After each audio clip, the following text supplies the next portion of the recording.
Boa noite a todos, a paz do Senhor Jesus. Como é que vocês estão? Como é que foi essa semana para vocês? Dá para falar muito não por causa da máscara, né? Eu estou achando que vocês estão muito distantes, muito longe. E aí eu quero fazer o seguinte. Vamos, a galera que está um pouquinho aí atrás, sente essas duas cadeiras aqui da frente, por favor. Vocês que estão aí atrás, só para ficar mais próximo. Isso.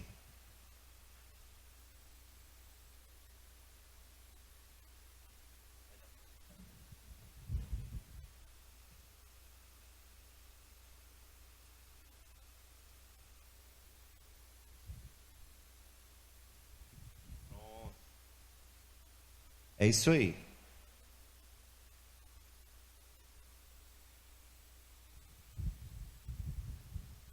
Então vamos lá. Gente, é o seguinte, nós, como foi proposto no sábado passado, na verdade, nós estamos caminhando através de uma série de mensagens sobre vários assuntos contemporâneos, vamos dizer assim.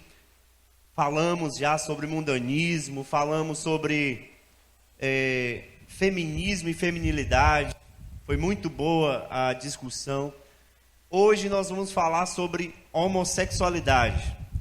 Mas antes de falar sobre homossexualidade, eu queria pontuar algumas coisas aqui. Em primeiro lugar, é um assunto bastante complexo, que exige de nós temor e tremor, por dois motivos. Porque, em primeiro lugar, quando a gente fala sobre homossexualidade, a gente tem que ter em vista pessoas que, algumas, sofrem por conta dessa inclinação. Esse é o primeiro motivo que a gente encontra de muitas pessoas que querem se resolver, pessoas que se encontram naquilo que a gente chama de disforia de gênero, que a gente vai ver daqui a pouco, mas que geralmente são pessoas que têm uma concepção acerca da sua condição e procuram ajuda.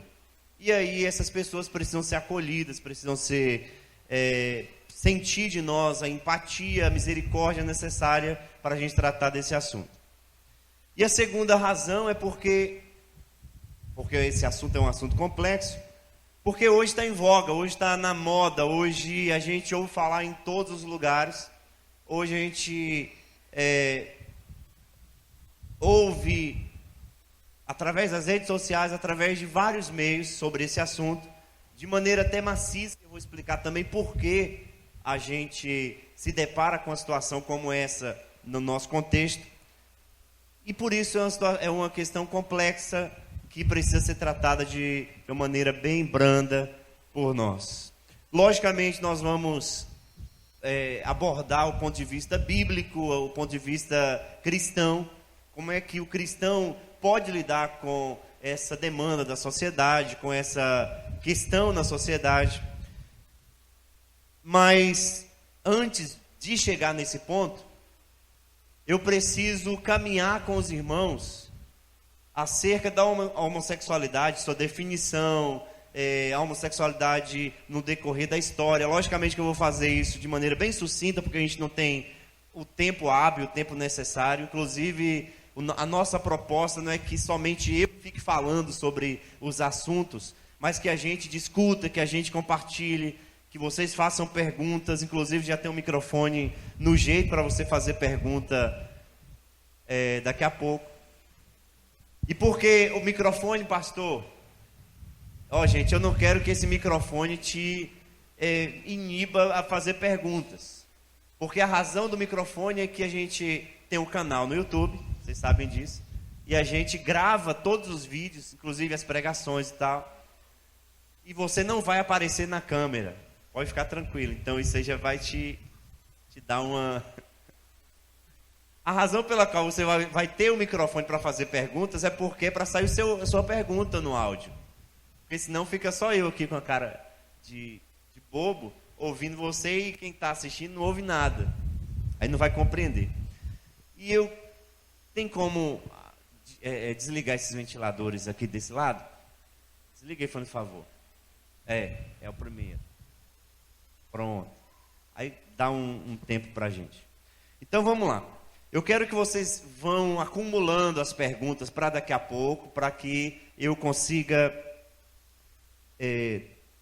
começar e encerrar o meu raciocínio. Então vamos lá. Em primeiro lugar, a gente precisa definir o que é homossexualidade. A gente vai ver lá na frente. Eu quero total atenção, evitem conversar, evitem comentar algumas coisas, evitem sorrir de alguma coisa, porque eu de cá penso assim, eles não estão prestando atenção no assunto. Aí eu posso até falar, para com isso, ou vou fazer perguntas especificamente para você, para ver se você de fato entendeu. Aí é chato. Então a gente precisa definir o que é a homossexualidade. E a gente vai ver lá na frente que a homossexualidade, ela é um pouquinho diferente da ideologia de gênero que está tão em voga hoje. A gente vai ver tudo isso lá na frente. Mas qual a definição comum, a definição que a gente encontra fácil sobre homossexualidade? A homossexualidade, eu anotei aqui, refere-se à característica, condição ou qualidade de um ser humano ou não, porque quando se fala de homossexualidade, aqueles que estudam esse assunto também observam o âmbito animal, que sente atração física, estética ou emocional por outro ser do mesmo sexo ou gênero. Enquanto orientação sexual, a homossexualidade se refere a um padrão duradouro de experiências sexuais, afetivas e românticas, principalmente ou exclusivamente entre pessoas do mesmo sexo. Também se refere a um indivíduo com senso de identidade pessoal e social com base nessas atrações, manifestando comportamentos e aderindo à comunidade de pessoas que compartilham da mesma orientação sexual. Então observem bem alguns termos. Experiências sexuais, mas não apenas experiências sexuais, definem ou caracterizam o comportamento homossexual. O que mais? A afetividade ou o sentimento em relação a alguém do mesmo sexo, o romantismo, inclusive, e a questão sexual, obviamente. Então, esses 3 pontos caracterizam a homossexualidade. A atração por pessoa, vamos resumir nesse ponto, a atração por pessoa do mesmo sexo. Essa é a característica fundamental da homossexualidade. E aí, quando a gente pensa homossexualidade, eu não consegui trazer aqui um pendrive para poder passar os slides, mas você vai, por exemplo, observar hoje em algumas revistas de renome, no Brasil principalmente, por exemplo, não sei se vocês já ouviram falar de uma revista chamada Cult. Alguém já ouviu falar dessa revista? É uma revista que se propõe a ser pensadora, uma revista que se propõe a trazer temas e assuntos contemporâneos com o teor de filosofia, de ciência. E essa revista, ela faz parte de um grupo de revistas que reconhecidamente, ou é reconhecido por essas pessoas, ou pelo Brasil, que tem um peso quando aborda algum assunto. E por que eu estou falando dessa revista? Porque nas últimas edições da revista Cult, você vai observar, se você não leu ainda e não viu ainda, você vai observar que a revista está tratando muito sobre esses pontos: ideologia de gênero, homossexualidade, masculinidade, feminilidade, tudo não na concepção bíblica, mas na concepção ideológica e filosófica dos movimentos.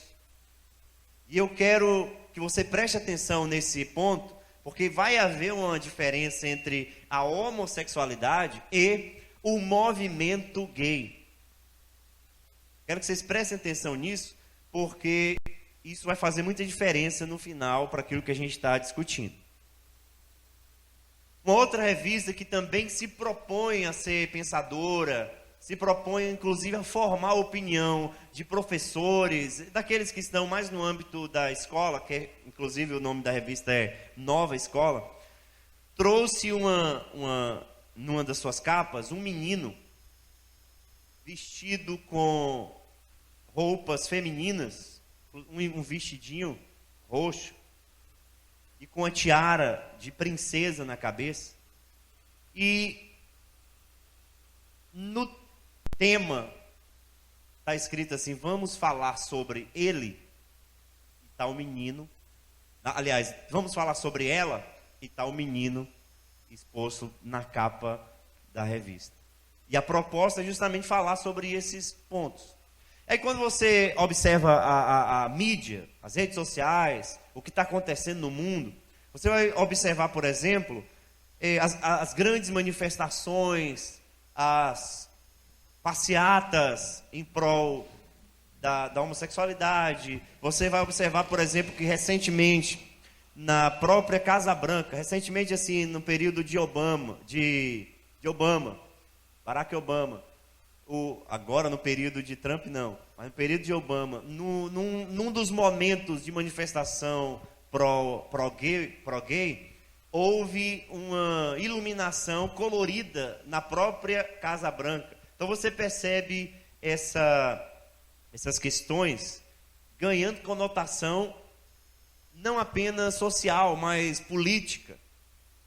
Porque só você fazer uma breve pesquisa, você vai ver, por exemplo, quantas leis em prol ao movimento LGBT foram aprovadas no decorrer desses anos, não apenas no Brasil, mas no mundo. Mas quando a gente olha para a história da homossexualidade, a gente vai chegar a uma constatação. Isso aqui é óbvio, você vai ouvir muito falar sobre isso. De que a homossexualidade é uma prática considerada antiga. Você vai observar a homossexualidade em registros históricos. Você vai observar a homossexualidade em registros arqueológicos. Você vai ver, por exemplo, apontamentos de homossexualidade, inclusive nas escrituras sagradas, quando os textos sagrados, que a gente vai ler daqui a pouco, contrariam as práticas. Mas, em contrariando as práticas, você vai ver que há uma realidade de prática homossexual naquele contexto, há muito mais de 3, 4 mil anos antes da gente. Então você percebe que, quando você olha para os escritos gregos, romanos, até asiáticos, você vai perceber fotografias, vai perceber registros de relações homossexuais. Ou homoafetivas, né?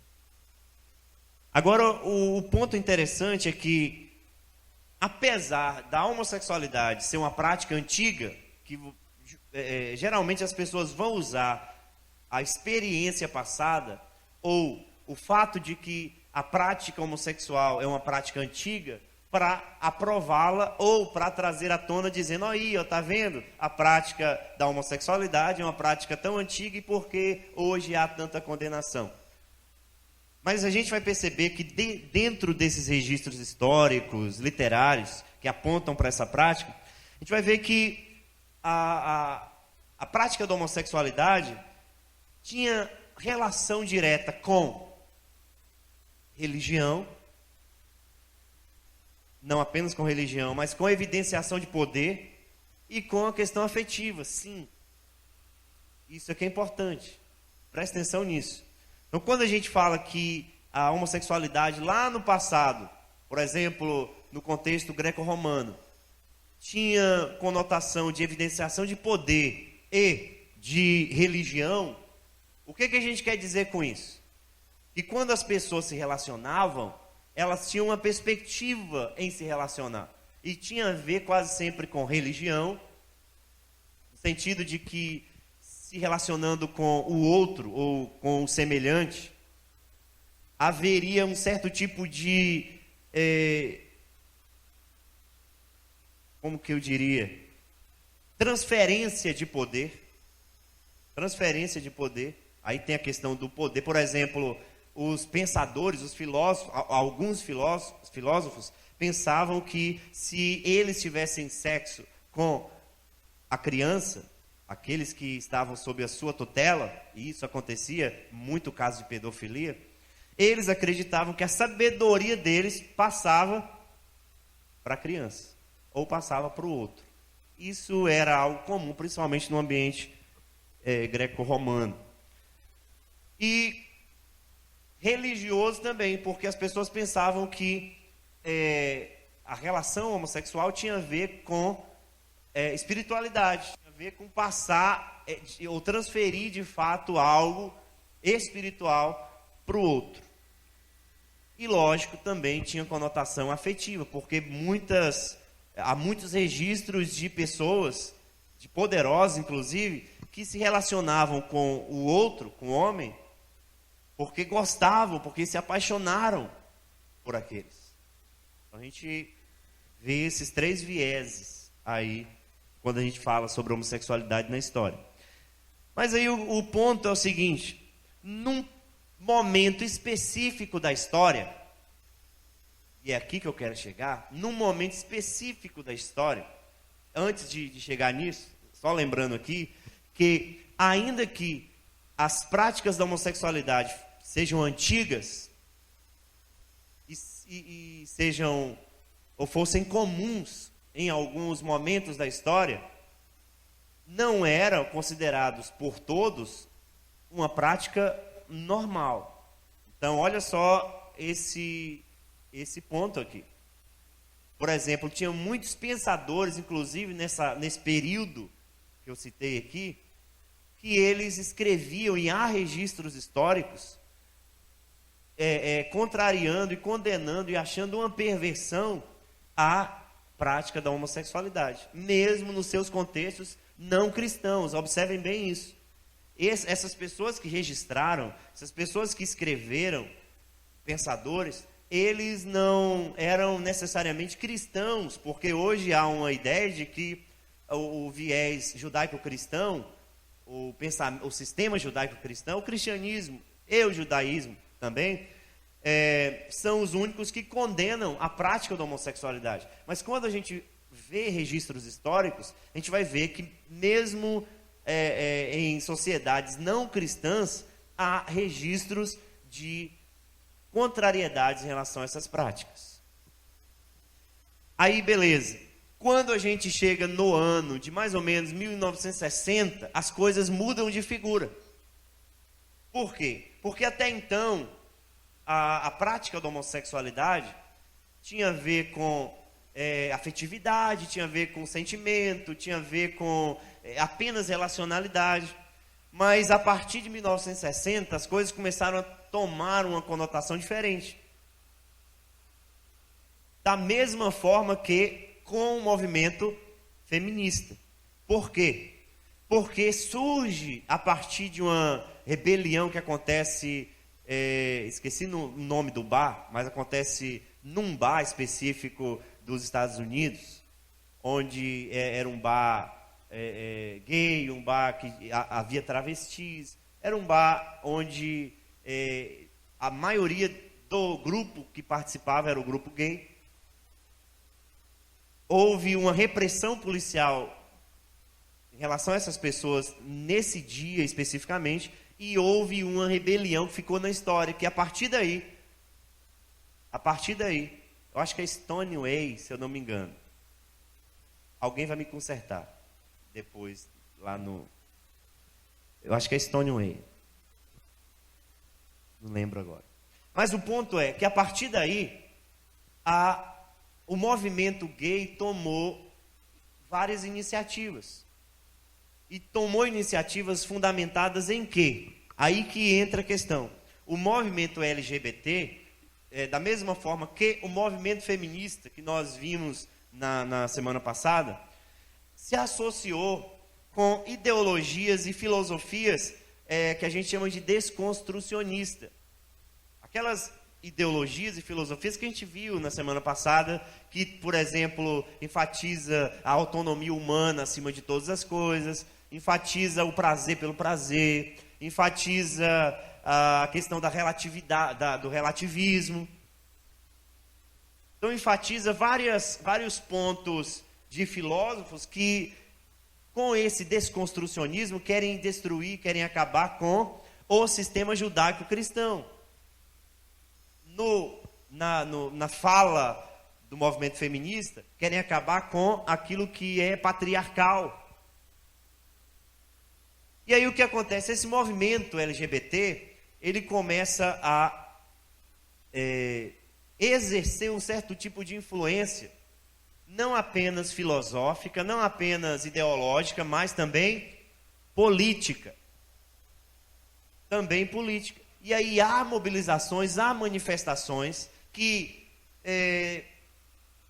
o grande ponto, ou o ponto difícil dessa questão é: se houvesse apenas uma busca por direitos iguais, como no caso do movimento feminista, que eu mostrei na semana passada, que não é isso somente, ficaria de boa, ficaria tranquilo. Por quê? Porque o cristianismo, a igreja, nossa concepção de vida, diz que cada um tem o seu próprio direito de escolha para fazer o que quiser. Se alguém quer caminhar por práticas homossexuais, ele tem a liberdade, ele tem o direito. Inclusive no âmbito do Brasil, no âmbito nacional, há leis que fazem ou apontam para que essa pessoa faça o que quiser nesse sentido.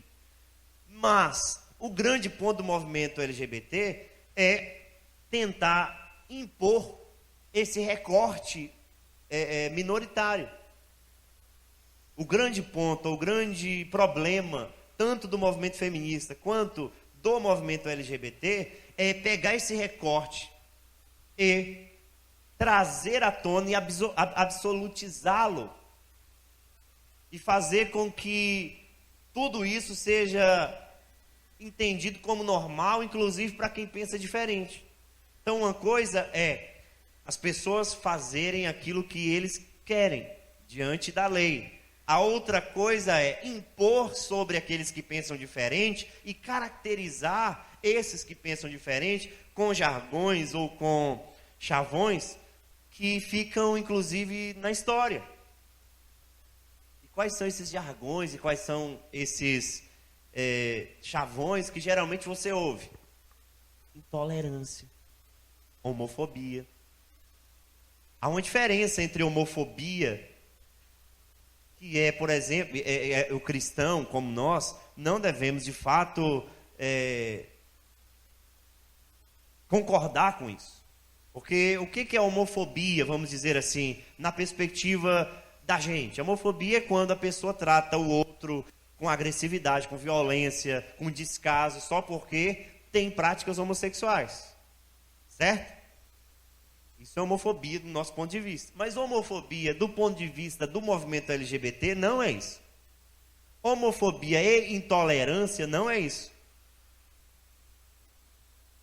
Qualquer discordância sobre os pontos e sobre suas pautas é considerado homofobia e intolerância.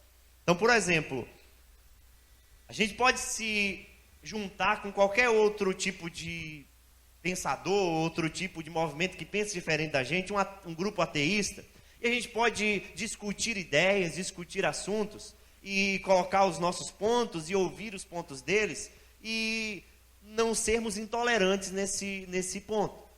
Mas quando se trata de pontos do movimento LGBT, o próprio fato de a gente pensar diferente deles e colocar nossa opinião já se torna intolerância e homofobia.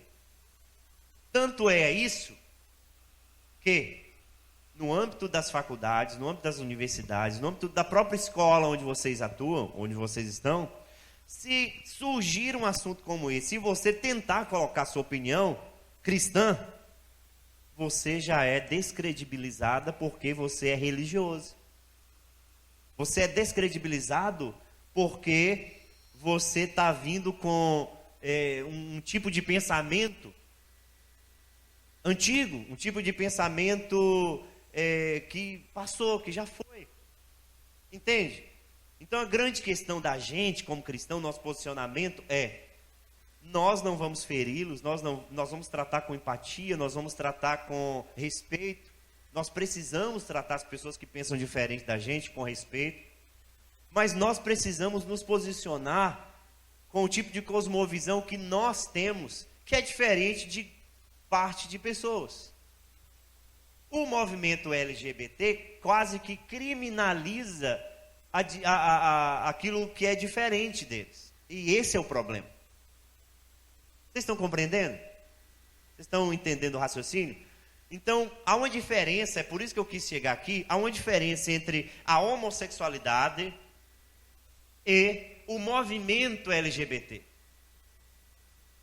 Porque o movimento, é lógico que tem uma ligação, sim, mas qual é a diferença? Que a gente geralmente encontra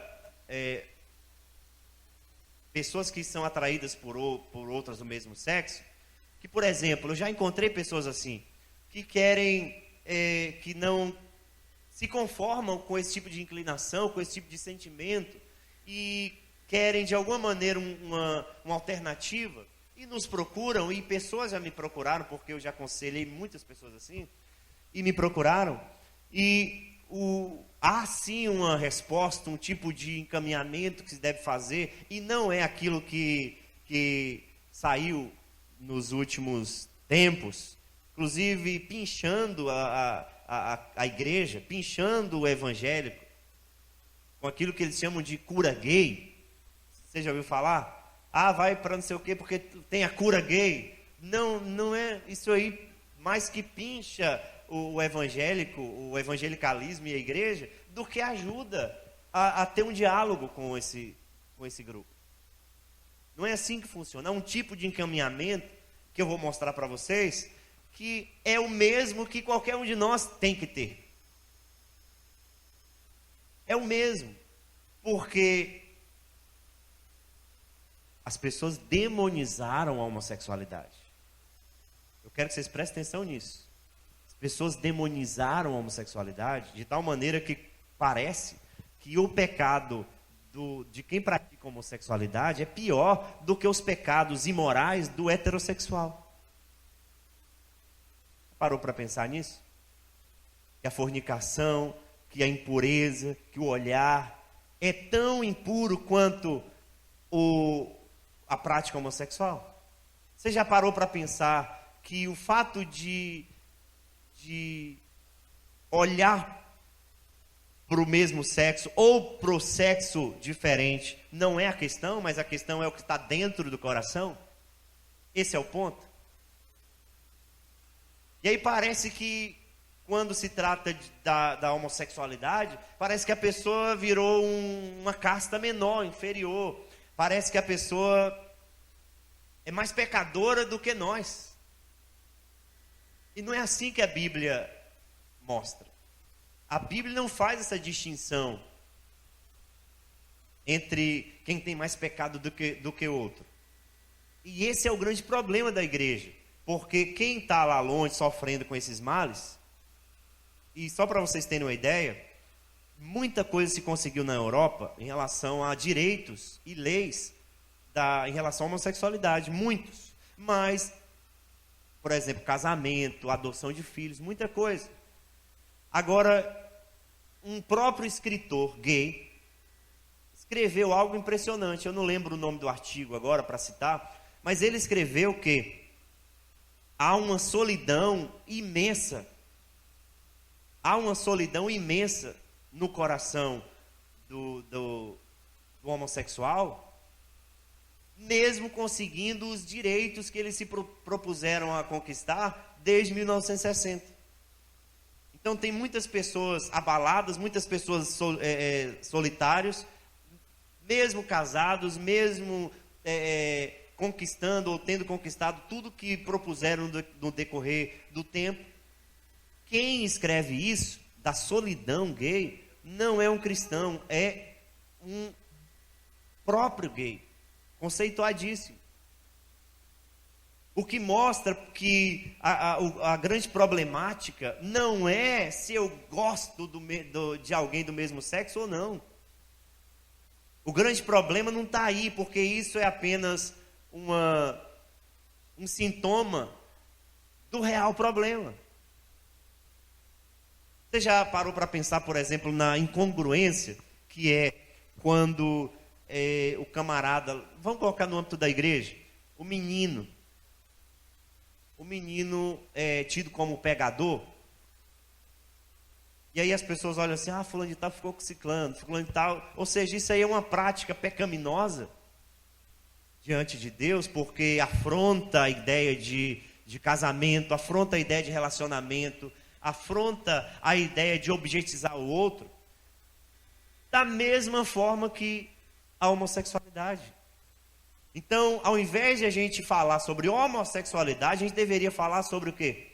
Sexualidade, porque todos os pontos precisam ser considerados.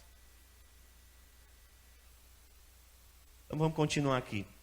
E aí as coisas começaram a ficar mais difíceis do ponto de vista filosófico, porque entra uma mulher chamada Judith Butler. Quem é essa mulher? Ela é uma pensadora contemporânea, uma filósofa contemporânea que inventou ou começou a traçar aquilo que a gente chama de teoria queer. O que é a teoria queer? Teoria queer é uma teoria que tem a ver com a questão do gênero. Você tem uma ideia? A teoria queer diz que os gêneros são fluidos. Significa que o gênero não é determinado pela questão biológica, segundo essa concepção. O gênero é determinado de acordo com o que eu sinto a respeito de mim mesmo, independentemente se eu tenho um órgão sexual masculino ou não. Inclusive, você tem uma ideia, alguém perguntou para Judith o que ela era, se ela era lésbica, porque ela se vestia como homem e tal. E aí perguntaram para ela se ela era lésbica. E ela falou, não, eu sou indefinida. Porque ela sabia que se ela dissesse eu sou lésbica, automaticamente a teoria dela cairia em contradição. Porque na teoria dela, ela diz que o gênero é fluido. Pessoas são o que querem, quando querem. Porque o que conta é os seus sentimentos, os seus afetos, o que você escolhe em qualquer momento. E não a biologia. Essa é a teoria queer. E essa teoria queer está associada agora diretamente com o movimento LGBT. Porque quando se trata de busca por, entre aspas, direitos e leis impostas diante de uma comunidade, eles estão propagando não um direito coletivo, mas um direito que é baseado numa filosofia e ideologia errada.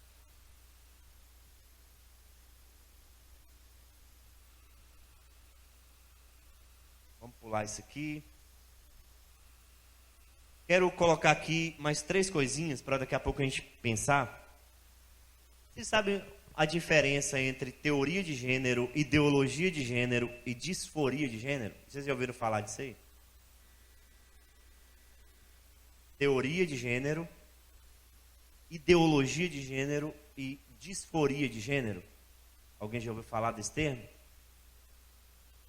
Não, né? Teoria de gênero é essa aglomeração de teorias, principalmente a partir da teoria queer, que determina um tipo de fluidez para o gênero. Então a pessoa, por exemplo, quando uma criança nasce, você já tem noção do gênero dela? Sim ou não?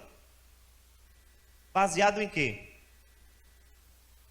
No órgão sexual. Porque se você vê um menininho e vê o pintinho dele, você vai ver o quê? É um menininho. Você não vai falar assim, nossa, é um fluido.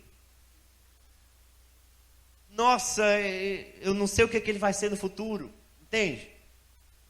Você já olha e já diz assim, é menino. Por quê? Por causa das características biológicas. No caso da teoria de gênero, diz que não se pode fazer isso. Por quê? Porque a escolha é do indivíduo. E recentemente, alguém, lá nos Estados Unidos, tudo acontece dos Estados Unidos para cá, não é? Coisas boas e ruins. E aí, lá nos Estados Unidos, alguém não quis dar nome ao seu filho, ou à sua filha. Por quê? Não quis dar nome. Porque na concepção desse casal, é a criança que escolheria o seu nome a partir do seu desenvolvimento, do seu crescimento e da sua percepção do que era realmente. Isso mostra aí a prática, né, dessa teoria de gênero. E por que ideologia de gênero? Qual a diferença entre teoria de gênero e ideologia de gênero? Teoria de gênero é a nomenclatura que esses pensadores dão para essa aglomeração de teorias. Ideologia de gênero é o nome que a gente dá para essas teorias. Por quê? Porque na nossa concepção, isso é uma ideologia fundamentada em filosofias. Entenderam a diferença? É a mesma coisa, só muda os nomes. Teoria são eles que dão, ideologia somos nós que damos. Porque a gente entende que aquilo que é construído, inclusive a teoria queer diz que o gênero é um construto social. É construído no decorrer da história do indivíduo. Então a pessoa vai construindo. Vai chegar um tempo, se isso crescer, que pra vocês terem uma ideia, hoje não existe apenas aquilo que é chamado de transgênero. O que é o transgênero? Transgênero é alguém que tem o corpo, por exemplo, masculino, mas ele se considera feminino. É um transgênero. Hoje as coisas estão tão relativistas que as pessoas não... que chegou isso aqui é um fato real nos Estados Unidos. Que um camarada falou, sabe de uma coisa, eu já cansei de ser homem, eu já cansei de ser mulher, agora eu quero ser um cavalo. E ele fez todos os trâmites legais para ser considerado um cavalo. Pastor, isso é brincadeira. Não é brincadeira não, dá um Google para você ver, você vai ver. E a outra coisa é disforia de gênero. O que é disforia de gênero? É um nome feinho, mas preste atenção nisso. O que é o sexo biológico? A gente tem que fazer essa diferenciação. O que é o sexo biológico? É a diferença entre mulher ou homem, referindo-se ao quê? Aos cromossomos, gônadas, hormônios sexuais e anatomia sexual interna e externa. Então, observem só uma gama de coisas que caracterizam o gênero. Por exemplo, vocês já observaram ou já leram a respeito de que quando a mulher está grávida, todo o corpo dela muda, seus hormônios, tudo coopera do ponto de vista orgânico, do ponto de vista fisiológico, do ponto de vista estrutural do corpo da mulher, tudo coopera para a proteção do feto. Tudo. Você estuda biologia, anatomia, você vai ver essa transformação. Aí a grande pergunta é se Deus fez os gêneros, e Deus fez de fato os gêneros, dessa maneira, o porquê dessa mudança tempos depois. Principalmente depois de 1960, com essas filosofias. Então observe só, o que é o sexo biológico? A diferenciação entre homem e mulher com essas determinadas características, ou com essas visíveis características. Por exemplo, estão inclusos características sexuais primárias. Quais são? Sistema reprodutivo, com o pênis e o escroto dos machos, e os ovários, útero e vagina nas fêmeas. secundárias, como cabelo facial nos homens e seios maiores nas mulheres, que não acontece. Quando você percebe isso, automaticamente, e isso não foi um construto social, e isso não foi algo determinado pela sociologia, isso não foi algo, porque existe há muito tempo, é porque aí as pessoas observam dessa forma. Não, é algo que desde o início, desde a sua origem, é real. Você consegue compreender as diferenças de gênero e, inclusive, determinar. Agora, conceituações de gênero diz respeito, segundo essas teorias, a quê? Ao modo como o indivíduo se percebe, e não à questão biológica. Ao modo como o indivíduo se percebe. Então, qual a dificuldade aí, pastor? A dificuldade é que as coisas vão se tornando cada vez mais subjetivas, mais afetivas e sentimental do que biológica e criacional. Esse é o grande ponto. O que é disforia, então, de gênero? Isso é uma realidade. Disforia de gênero, Riquelme, é quando há um desconforto profundo e permanente sobre a incongruência entre o sexo biológico e a experiência psicológica e emocional do gênero. O que é isso? Quando o indivíduo ele vai crescendo e se percebendo diferente sentimentalmente, afetivamente, perceptivamente em relação ao seu gênero, ou seja, seus gostos, aos seus sentimentos, às suas inclinações e o seu sexo, isso é chamado de disforia de gênero. Disforia de gênero. Aí talvez você deve estar pensando aí, pastor, mas tem casos de exceção? Tem. Aquilo que a gente chama de intersexualidade. O que é intersexualidade? Por exemplo, o hermafrodita. E quando você vai observar nas estatísticas, é um número bem raro. Eu trouxe aqui algumas fotos de travestismo e transgênero, mas a gente não vai conseguir ver. Pronto, vamos parar um pouquinho por aqui, para daqui a pouco a gente entrar na questão da Bíblia.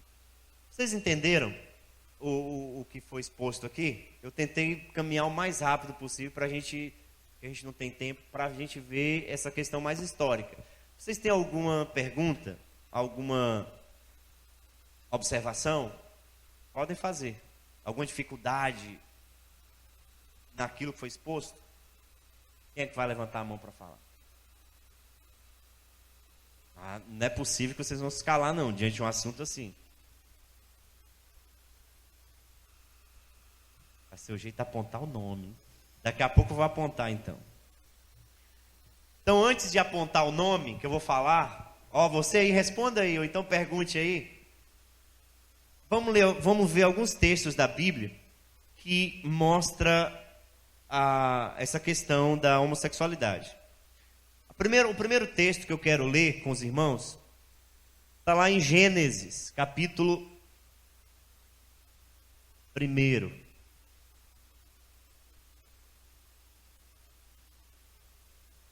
Gênesis, capítulo 1. Observem bem, preste atenção.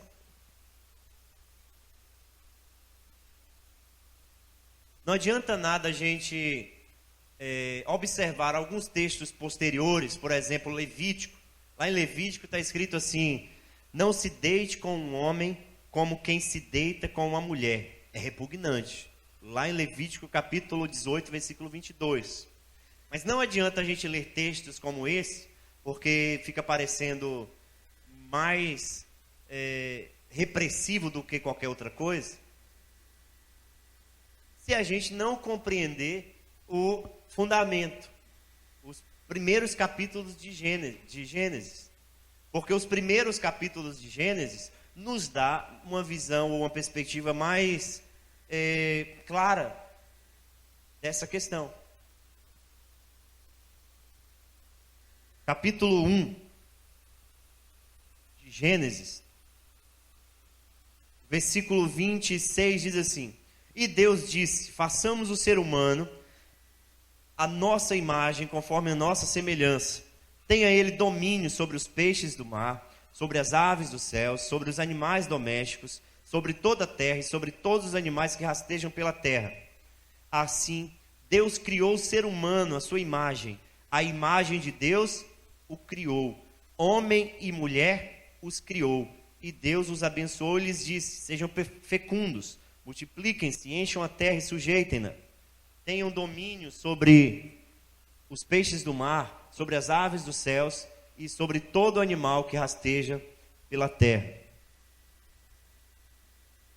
Lá no capítulo 2, versículo 20 e 21, diz assim: Então o Senhor Deus fez cair um pesado sono sobre o homem, e esse adormeceu. Tirou-lhe uma das costelas e fechou o lugar com carne. E da costela que havia tirado do homem, o Senhor Deus formou uma mulher e a levou até ele. E o homem disse: Esta afinal é osso dos meus ossos e carne da minha carne. Será chamada varoa, porque do varão foi tirada. Por isso o homem deixa pai e mãe e se une a sua mulher, tornando-se os dois uma só carne. Ora, um e outro, o homem e a mulher, estavam nus e não se envergonhavam. Aí daqui a pouco entra o capítulo 3, com a queda do homem. Mas observem bem, como tudo começa, ou onde tudo começa? Na criação. Quando Deus cria todas as coisas, Deus cria de uma maneira, inclusive que eu falei aqui na quarta-feira, de uma maneira imanente, um Deus infinito, poderoso, que está no seu trono. Ele cria e apenas uma palavra é fundamental e necessária para a criação vir à tona. Então ele diz: haja luz e houve luz. Haja ervas, ou que exista ervas nos campos, e aí as ervas vieram a existir com a palavra. Certo? Mas observem que quando Deus, esse Deus imanente, vai criar o ser humano, ele manipula o ser humano. Mas a palavra manipular não no sentido de manipulação maquiavélica, no sentido de colocar a mão no barro e formar o homem. Então Deus cria, e Deus cria agora de uma maneira transcendente, aliás, de uma maneira pessoal. De uma maneira pessoal. Eu troquei os nomes aqui. Ao invés de imanente ser um Deus que é infinito, que é transcendente, imanente é um Deus mais perto, então é um Deus imanente. Então o que acontece? Deus, ele formata, ele faz o homem, o ser humano, a sua imagem e semelhança. Agora, quem é Deus para você? Quem é Deus? A gente precisa compreender Deus para a gente compreender o ser humano. Se a gente não tiver um olhar sobre Deus, a gente não compreende o ser humano. A gente vê o ser humano fragmentado, porque o pecado lá no capítulo 3, ou a partir do capítulo 3, fez isso acontecer. A gente vai ver isso daqui a pouco. Mas quem é Deus? Deus é uma trindade. Deus é o Pai, o Filho e o Espírito Santo. Deus é um só, mas 3 pessoas diferentes. Deus é uma trindade. Deus é uma diversidade, porque o Pai, o Filho e o Espírito Santo cumprem determinados papéis. E Deus é uma unidade, porque é um só. Eu não quero aqui tirar esse tempo só para explicar o que é trindade, senão a gente vai ficar aqui até amanhã. E eu nem vou conseguir explicar, porque é difícil mesmo. Mas a gente crê que há um Deus todo-poderoso, que é um só, mas são 3 pessoas diferentes. Um em essência e 3 personalidades. Fique com isso. E aí o que acontece? Esse Deus que é uma diversidade e uma unidade, ele cria o ser humano à sua imagem e semelhança. E aí o que Deus faz? Deus faz o ser humano uma unidade. Mas esse ser humano é uma unidade composta. Ele faz esse ser humano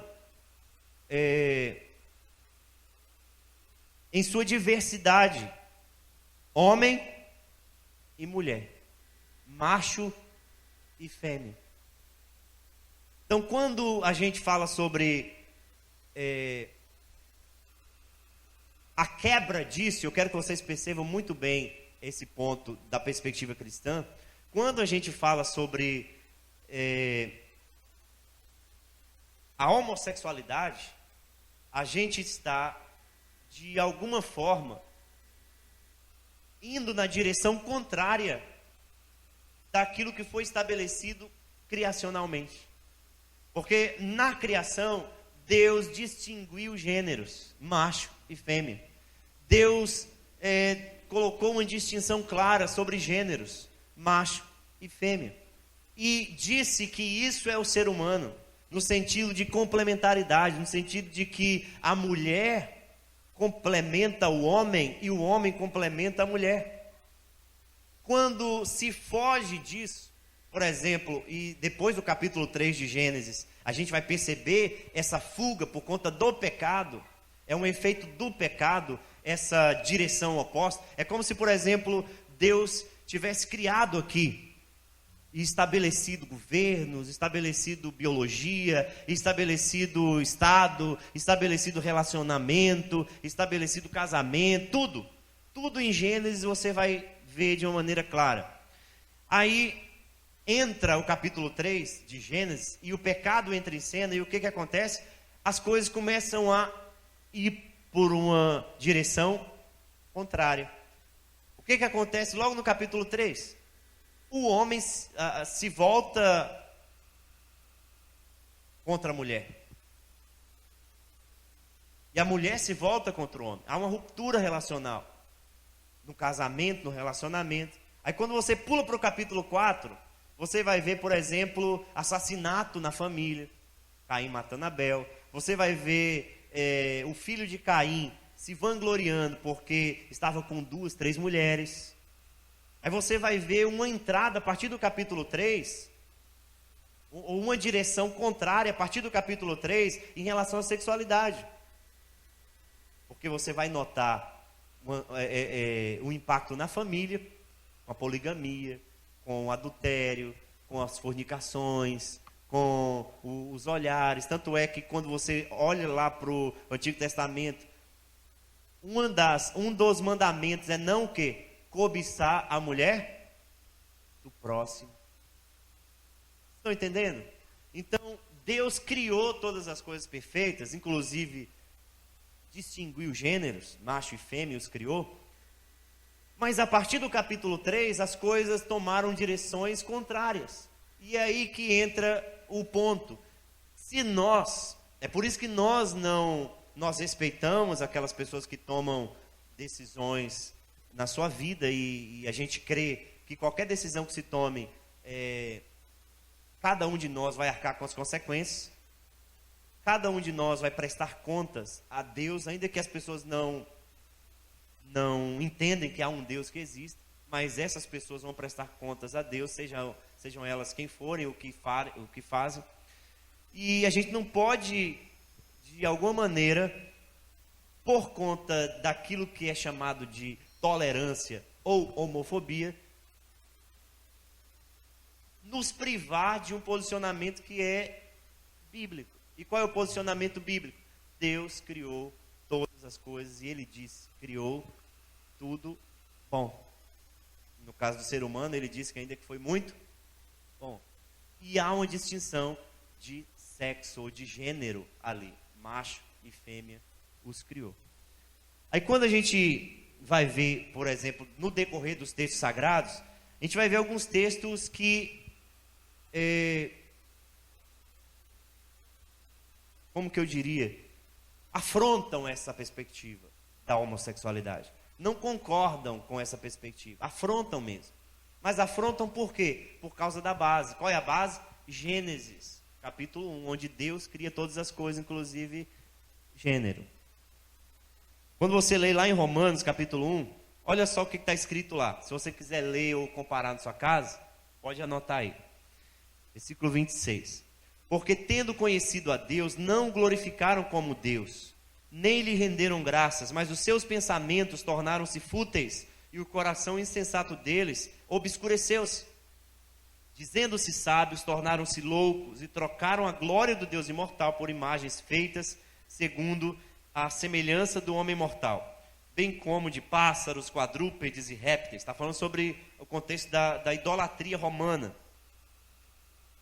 Por isso, Deus os entregou, observem bem isso, Deus os entregou à impureza sexual, segundo os desejos pecaminosos do seu coração, para a degradação do seu corpo entre si. Em outras palavras, o que Paulo está dizendo é, a imoralidade, qualquer que seja, e a gente não pode apenas apontar para a homossexualidade, mas para a imoralidade hétero também, qualquer tipo de imoralidade se encaixa nesse ponto. E qual é o ponto, Paulo? Que Deus, em deixando o indivíduo à mercê de si mesmo, deixou ele desenfreando-se, a ponto de trazer à tona desejos mais absurdos e mais perversos. E isso por si só, Paulo está dizendo que é um tipo de juízo de Deus. Deus julgando as nações, julgando as pessoas, julgando os indivíduos, fazendo o quê? Deixando com que esses indivíduos prosperem nas suas próprias vontades e desejos. Aí Paulo diz, por isso Deus os entregou à impureza sexual. Trocaram a verdade de Deus pela mentira e adoraram e serviram as coisas e seres criados em lugar do Criador, que é bendito para sempre.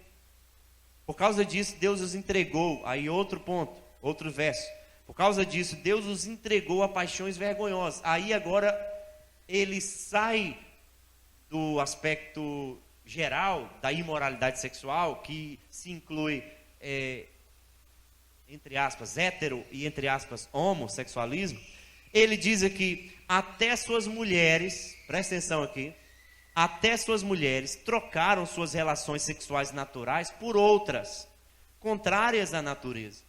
Da mesma forma, os homens também abandonaram as relações naturais com as mulheres e se inflamaram de paixão uns pelos outros. Começaram a cometer atos indecentes, homens com homens, e receberam em si mesmos o castigo merecido pela sua perversão. Então, observem bem, alguns argumentos do movimento LGBT. Quando a gente lê esse texto, eles trazem à tona, por exemplo, que isso se trata apenas do âmbito da religião. Presta atenção nisso. É como se eles dissessem o seguinte, quando Paulo falou o que falou, escreveu o que escreveu, ele estava falando para pessoas que tinham relação sexual impura ou relação homoafetiva no contexto da religião. Então Paulo não está condenando a homossexualidade, segundo esse tipo de pensamento. Paulo está condenando o quê? A idolatria. Porque se o indivíduo, na perspectiva do movimento, é homoafetivo ou pratica homossexualidade e é crente, cola, bate. Porque ele não está idolatrando nada. Mas só que a concepção cristã é diferente. A concepção cristã diz que o que é idolatria? Idolatria é tudo aquilo que a gente põe acima de Deus ou das determinações de Deus. Se a minha heterossexualidade ou aquilo que eu faço com a minha heterossexualidade quebra determinações de Deus, eu sou pecador que precisa de arrependimento. Vocês estão compreendendo? O que eu quero mostrar, se você sair daqui e não gravar nada do que eu falei, que você fique com o que eu vou dizer agora. Eu podia falar isso logo no início, então, né? A gente não pode categorizar pessoas por conta da homossexualidade ou por conta da heterossexualidade. Porque o problema não é esse. A dificuldade não é essa. Porque as mesmas dificuldades e desafios que o homossexual, o homoafetivo enfrenta, é o que o hétero enfrenta. Porque a questão não é a gente entender a sexualidade. E quando a igreja ela não entende isso, ela se torna opressora, porque ela não acolhe, ela não usa de misericórdia. Quando ela não entende, por exemplo, eu já vi muito isso acontecer, um amiguinho que se tornou, ou que se revelou, ou que saiu do armário e disse, olha, eu sou gay. O que geralmente acontece, ou geralmente acontecia? O grupo de amigos saia fora. Entende? O grupo de amigos deixava de lado, ou então estigmatizava a pessoa. E isso não é comportamento cristão. O que eu quero mostrar é que as pessoas enfrentam seus desafios na hetero ou na homossexualidade. Porque o problema não é esse, o problema está além disso. A grande dificuldade é o coração. É o coração idólatra. Que pode fazer, por exemplo, da pornografia o seu ídolo. A pessoa não precisa nem ser homossexual para isso. Tem muito hétero endeusando pornografia. Inclusive, sugiro que no próximo sábado ou no outro, a gente fale sobre pornografia, para mostrar quais são os males, inclusive no cérebro, em relação à pornografia. Mas no sábado que vem a gente vai ter uma outra coisa. Vocês estão entendendo? Então, o grande ponto é esse. Nós precisamos... Aí talvez você se pergunte assim, pastor, então como cristãos, o que a gente precisa fazer?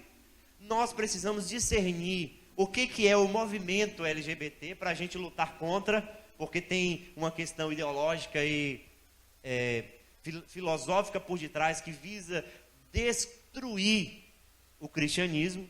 E isso a gente tem que bater o pé mesmo, isso não é intolerância, isso é um posicionamento da mesma forma que eles têm um posicionamento, e isso tem que ser feito mesmo na escola, no grupo de amigos, você tem que fazer isso, você tem que defender o seu posicionamento com intrepidez, sem medo de ser taxado, sem medo de ser taxado.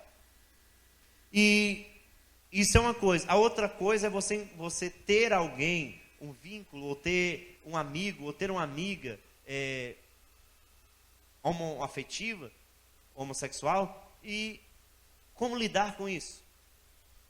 Ah, pastor, agora eu não posso ser amigo, não posso ser amiga dessa pessoa? Quem disse que não pode?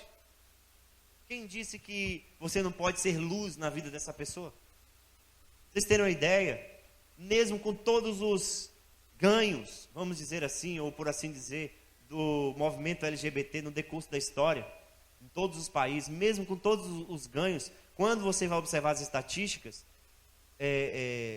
essa minoria, que não está sendo tão minoria assim, elas são as que sofrem de depressão, elas estão no grupo que mais se suicidam, elas estão no grupo que mais se deprimem, elas estão no grupo que mais se cortam.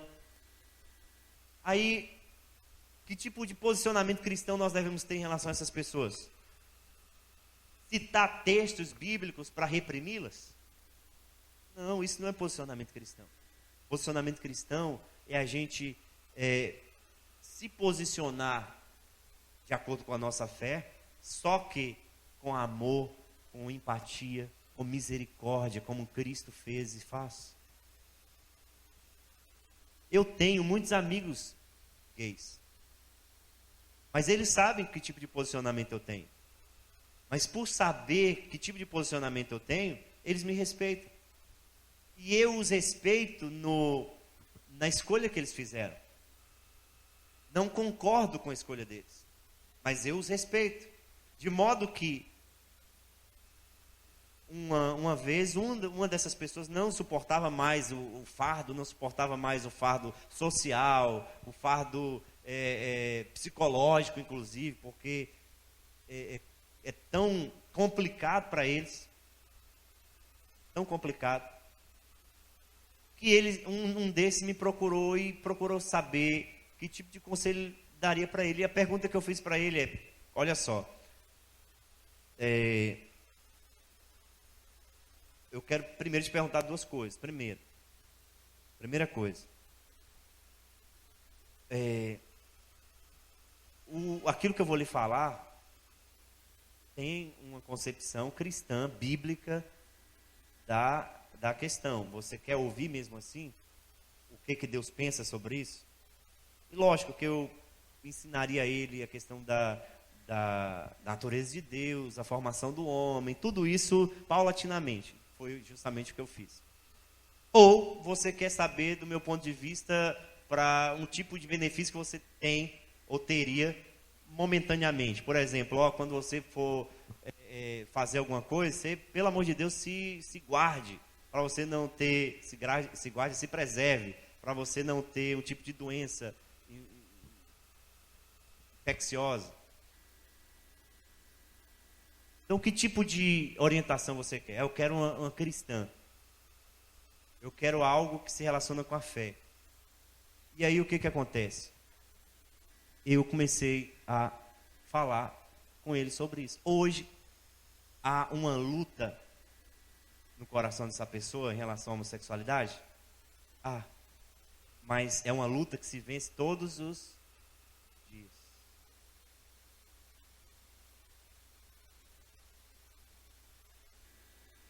Tem outros textos aqui que eu ia citar, mas não vou citar por causa do tempo. Eu quero agora ouvir vocês, ou ouvir os questionamentos de vocês, para a gente tentar compilar alguma coisa aqui. Quem é que vai falar? Quem é que vai falar? Pode falar, amigo. Sei não? Vocês entenderam? Ô, gente, mas é ruim quando não tem pergunta, né?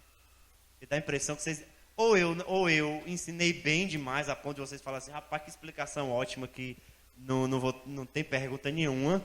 Ou vocês não entenderam nada. Ou vocês estão pensando assim, rapaz, não vou fazer essa pergunta não, porque é muito vergonhosa. É mais provável. Ainda mais com o microfone. Que tipo de pergunta vocês fariam, por exemplo? Ó, pastor, tem microfone que você faz? E com microfone? Então vai lá.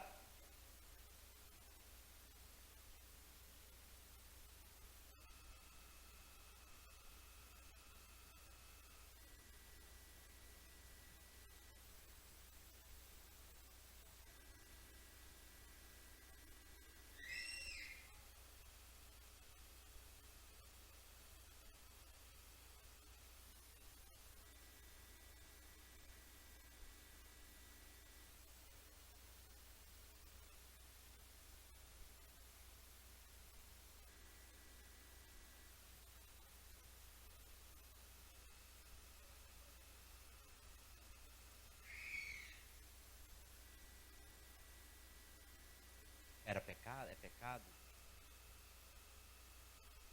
Sei. Eu entendi. Olha só.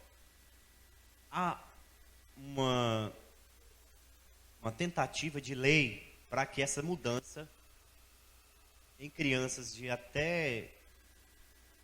É o quê? Escutaram não? Faz de novo. Vem cá. Pega o microfone, dá o microfone, moço. Tem problema. Só sua voz vai sair, vai lá, dá pra... Põe assim na boca dela. Seja o pedestal. Dá para escutar? Eu não gosto de microfone.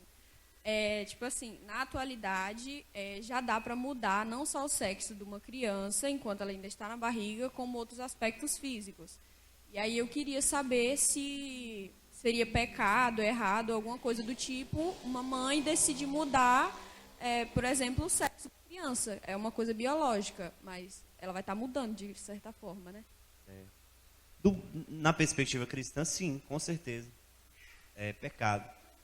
Com certeza. Não tem para onde correr. Principalmente de uma mãe fazendo isso em relação à criança. Entendeu? Mas o que eu queria falar é que há uma lei que acho que não foi aprovada ainda não. Mas não sei se no Brasil ou nos Estados Unidos. Mas há uma lei que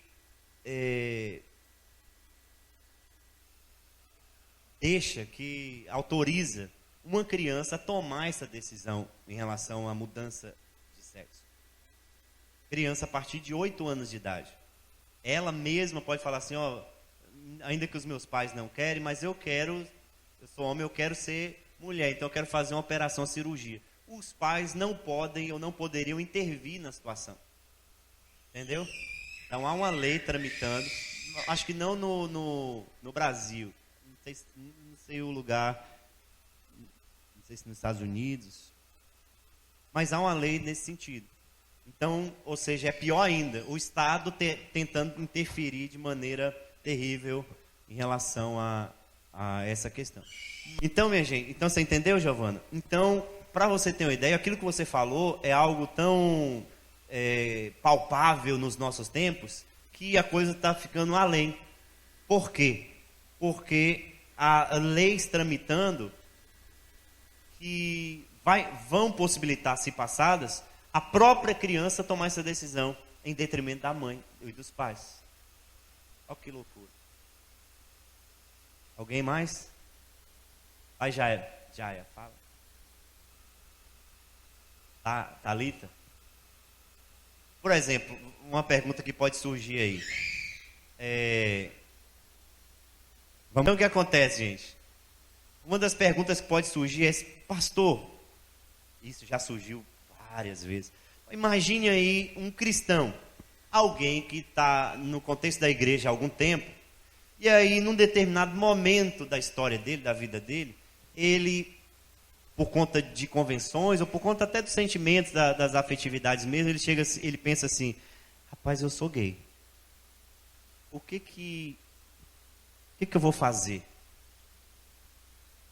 Que tipo de atitude a igreja deveria ter em relação a ele? Que tipo de comportamento pastoral deveria acontecer com ele? Você entende? Aí tem essa pergunta. Aí tem outra coisa. Aí talvez, às vezes acontece muito, as pessoas, algumas pessoas no contexto da igreja, tem algum trejeito. E aí esse trejeito já aponta assim, rapaz, aquela pessoa ele é diferente. Então, eu acho que a pessoa fica meio assim, o que fazer numa situação dessa? Então, está vendo que tem várias possibilidades de perguntas aí que a gente precisa pensar? Por que a gente precisa pensar? Porque nos dois casos há uma possibilidade de a gente exagerar de duas maneiras. O primeiro exagero, qual seria? Por exemplo, a gente olhar assim, não, vamos tentar salvar aquela pessoa e colocar ele como um líder do ministério de dança. Porque já tem um trejeito mesmo, então já faz então põe lá para salvar a pessoa. Vocês acham que não acontece muito isso? Acontece, sim. É um exagero. Você precisa trabalhar nas convicções, você precisa aconselhar, você precisa ouvir a pessoa. Tem muita gente, uma outra dificuldade que acontece no âmbito das igrejas, é que as pessoas têm medo, têm os sentimentos, mas têm medo de expor. Por quê? Por causa da repressão, por causa do não entendimento, por causa do... é demônio, é pombagira. É pombagira, vamos tirar a pombagira do fulano de tal. Gente... Aí tem pessoas que elas não se expõem para buscar ajuda. E aí, ao invés de se expor para buscar ajuda no lugar certo, você sabe o que elas fazem? Vão para grupinhos no WhatsApp que vão fomentar aquilo no coração dela. E aí, cadê o papel da igreja de auxiliar? Cadê o papel da igreja de usar de misericórdia e de mostrar que os mesmos desafios na alma dela, em relação à homossexualidade, a gente sofre em relação à heterossexualidade. Entendeu? Então a gente precisa pensar nisso. Porque é fácil estigmatizar, é fácil a gente demonizar as pessoas. É fácil dizer que o mais fácil é orar impondo a mão e tirar o demônio. Não é nada disso. Existe aí um tipo de convicção, de trabalho, de aconselhamento, que somente o Evangelho de Jesus pode resolver. Porque não é uma questão sexual apenas, é uma questão espiritual, é uma questão da alma. É a questão do coração idólatra. Entende? Aí vem aquele primeiro caso. Vocês estão fazendo pergunta, eu estou fazendo pergunta para vocês. Aí vem aquele primeiro caso. E aí imagine que uma pessoa se desponta e fala, eu sou gay. Em primeiro lugar, pode falar.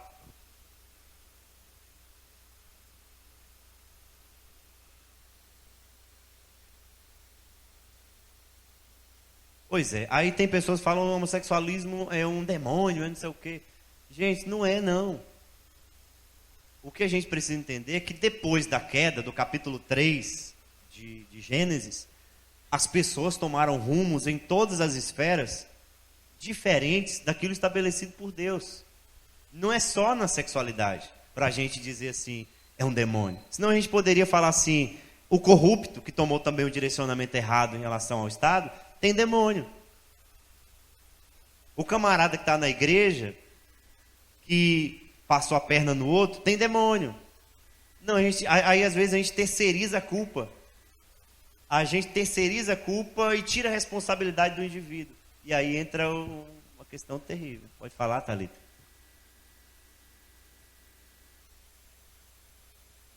Espera aí rapidinho, Thalita. Dá o microfone para ela lá. Fala, garota! Espera aí rapidinho. Vai lá. É para sair no áudio aqui. Oxente.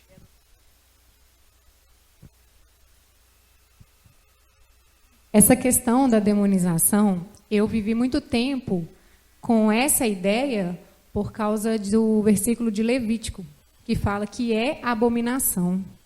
Então, por essa palavra estar lá, tem algumas pessoas que consideram umas coisas mais pecado que outras. Como se no inferno fosse ter assim, esse espaço aqui é mais quente, porque essas coisas são mais terríveis do que outras. Exatamente. Entendeu? Então, por vezes, não é uma pergunta, né? É só é um ponto que, às vezes, a gente tem esse pensamento por não mesmo compreender direitinho o que está escrito lá, né? Na Bíblia, nos versículos. Uhum. É isso aí. Então, quando a gente pensa o assunto, fica mais leve. Não é que é aceitável, entende? Mas fica mais leve, até para a gente poder ser instrumento de Deus para auxiliar pessoas. Porque tem pessoas no contexto da igreja, e podem surgir pessoas no contexto da igreja, que vão ter essa dificuldade, e o ambiente propício para a gente poder usar de misericórdia. Porque o grande problema, sabe qual vai ser, ou qual é, e sempre existe assim, esse problema, é que no âmbito da igreja, que deveria ser o âmbito de mais misericórdia, de mais amor, de mais flexibilidade para auxiliar nas tentações e nos desafios, nesse âmbito é o âmbito de mais repressividade, de mais opressão, de mais medo, de mais julgamento, entende? Esse é o ponto. Mas a gente precisa equilibrar as coisas, a gente precisa pôr um posicionamento firme nas escrituras, mas ao mesmo tempo a gente precisa compreender que há um desafio do outro, que a gente precisa ser instrumento de Deus para auxiliá-lo com a verdade e não com bajulação, com a verdade e não com aceitação. A gente precisa ter essa linha tênue, bem definida.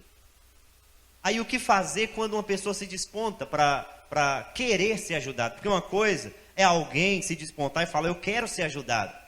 E aí o que a gente vai fazer? Nós vamos ajudar mostrando para essas pessoas que elas têm as suas tentações, elas têm os seus desafios, e os desafios delas só se diferenciam num aspecto.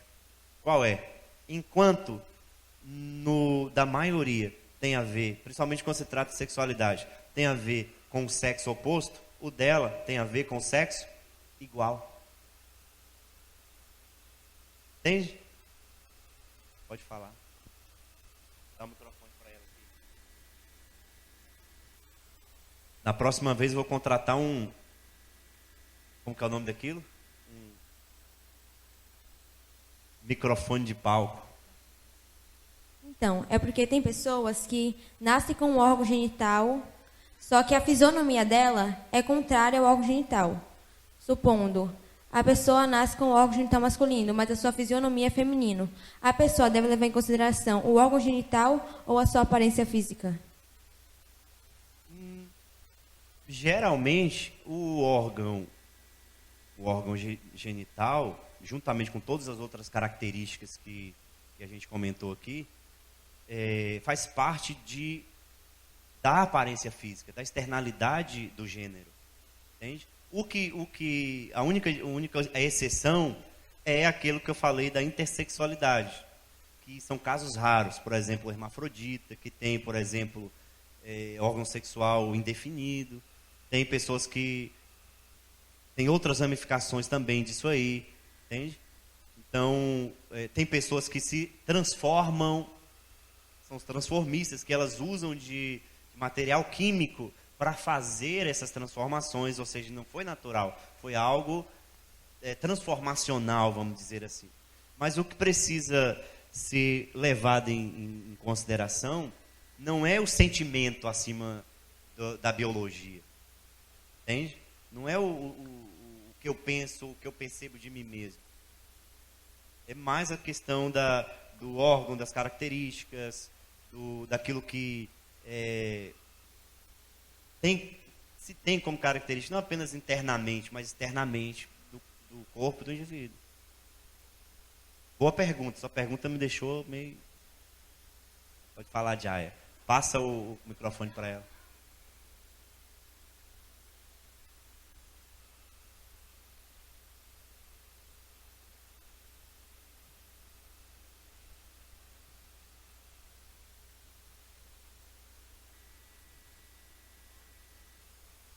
Entendi. Isso é uma boa pergunta. O trejeito, né? A questão do trejeito, que o que Jaya falou, é a questão da pessoa ter um tipo de trejeito, né? Você sabe o que é trejeito? Trejeito é Hã? É o quê? Ele falou o quê? Nem vou repetir isso no microfone. Mas é isso aí. Aí o que acontece? O trejeito, ele não tem necessariamente a ver com a questão da homossexualidade. Entende? Então isso aqui é importante mesmo. O trejeito não mostra ou não aponta necessariamente a homossexualidade de alguém. Porque a pessoa pode ter o trejeito por conta do âmbito social, por conta da convivência, por exemplo, com mais mulheres, no caso de homens com trejeito, com mais homens, no caso de mulheres com trejeito. E isso não identifica e não determina necessariamente que aquela pessoa pratica homossexualidade por conta daquilo. Vocês entenderam? Então o trejeito, ele não determina muita coisa, não fala muita coisa. Pode falar, Thalita.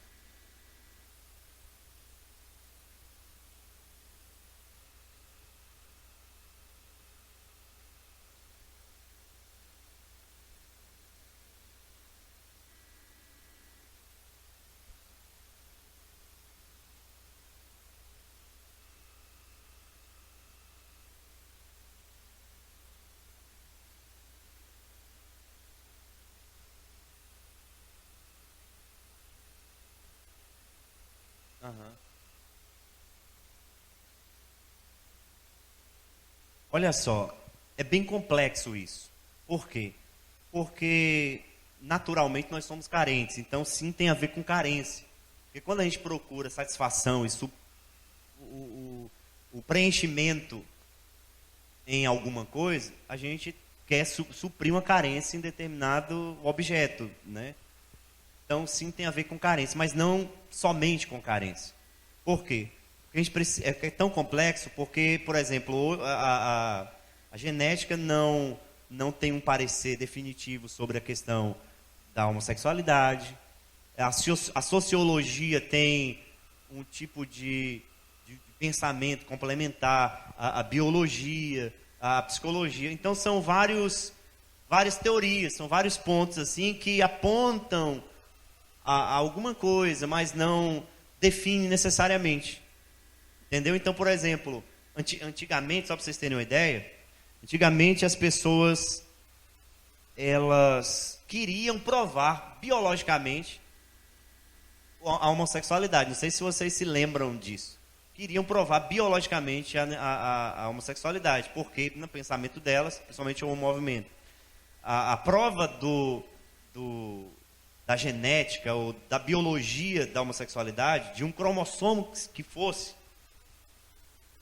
de um DNA, alguma coisa no DNA, levaria à conclusão de que é algo normal, comum, que até a biologia prova. Mas hoje já não querem nem provar por causa da teoria queer. Porque não é essa questão da fluidez do gênero mudou muita coisa, inclusive no movimento LGBT. Eles não querem provar nada. Eles só querem o seguinte: é a minha escolha, é o meu sentimento, é o meu pensamento, e eu quero impor isso através de leis e política. Esse é o problema. Entenderam? Pode falar, Júnior. Microfone. Bom, tipo assim, vamos supor que uma pessoa ela chega a fazer um procedimento cirúrgico para mudar o órgão sexual. Como, por exemplo, a Tammy Gretchen, né? Uhum. Aí eu queria saber se, tipo, se em algum momento da vida dela, ela, tipo, querer se arrepender e voltar à igreja, assim, como que ela agiria nessa questão física? Pois é. Já vi casos, por exemplo, de pessoas que se arrependeram porque fizeram esse tipo de cirurgia, se arrependeram. Eu não sei se é possível refazer, se é possível. Eu acho que não, né? Depende de qual é. Pronto. Então, tá vendo aí? Então, o que acontece? O grande ponto aí, sim, é possível que, por exemplo, Tammy, ela tenha um encontro real com Jesus, ela tenha uma conversão. Eu acredito nisso. Tem uma conversão. E aí o que acontece depois? O que acontece uma vez que ela se transformou radicalmente do ponto de vista do corpo? Esteticamente. O que acontece? Bom, ela pode, sim, conviver com as marcas daquilo que aconteceu no passado, com o tipo de cosmovisão e concepção que ela tinha, agora daquela forma, desse jeito. Entende? O mais importante é o entendimento acerca da sua sexualidade do ponto de vista de Deus. É o que muda tudo. Entende? Então, é algo complexo, é algo complicado até. Mas é uma possibilidade. Isso aqui para mim, o que eu estou falando é uma especulação que eu estou fazendo. Deus pode mudar o coração dela? Pode. Em relação ao corpo dela, o que pode acontecer? Pode surgir novas tecnologias para que haja uma mudança, da mesma forma que surgiu tecnologias para que tivesse essas transformações? Pode, a gente não sabe. O ponto é, uma vez que ela tenha se convertido ao Senhor, tudo muda na vida dela. Entenderam? Alguém mais? Estão com fome? Nós vamos encerrar então, né? São muitas